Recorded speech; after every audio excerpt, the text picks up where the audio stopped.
আরে দোয়া, এত সকালে কোথায় গিয়েছিলি? আমি তো তোকে দেখতেই পেলাম না। তোর ডালটা তো পুরো শুনশান হয়ে রয়েছে। হ্যাঁ, সকাল সকাল নদীর ধারে গিয়েছিলাম একটু কলা সারতে। জানো তো, ভোরের সুরে গান গাইতে আমার খুব ভালো লাগে। বাহ, আমিও তো তোর গলা শুনেই সকালে উঠে পড়ি। আজ সেটা না শুনে মনটাই খারাপ হয়ে গেল। ওরে মিষ্টি পাখিটা, মন খারাপ করিস না। এখন তো এসেছি, চল একসাথে বসি গানের রিহার্সাল করতে। হ্যাঁ, চলো চলো। তবে তার আগে একটা কথা বলি। আজ সকালে একটা বিচিত্র ব্যাপার দেখেছি। হ্যাঁ, কি বলিস? শুনি শুনি।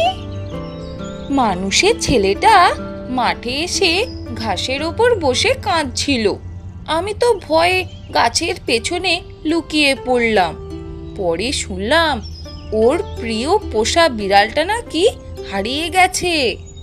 হায় রে, ছোটরা কেমন সহজেই মন ভেঙে ফেলে, তাই না?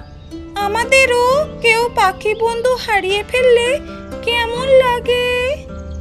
একদম মনে আছে, সেদিন টুনটুনি চলে গিয়েছিল অন্য বনে।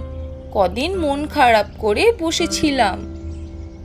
ঠিক তাই, কিন্তু দেখিস আবার ফিরে আসবে। পাখিরা ফিরে আসে রে। দারুণ কথা বলেছ। আচ্ছা, আজ আমরা ওই ছেলেটার জন্য একটু গান গাইবো না, যাতে তার মন ভালো হয়? দারুণ ভাবনা। চল আমাদের সকালটা করি একটু অর্থবহ। ভালোবাসা তো শুধু নিজেদের জন্য না, চারপাশের সবার জন্য, তা মানুষ হোক বা পশু। ঠিক বলেছ। চলো তাহলে আজকের গানটি হোক সবার জন্য। আকাশ, গাছ, নদী আর সেই মন খারাপ করা ছোট্ট ছেলেটার জন্য।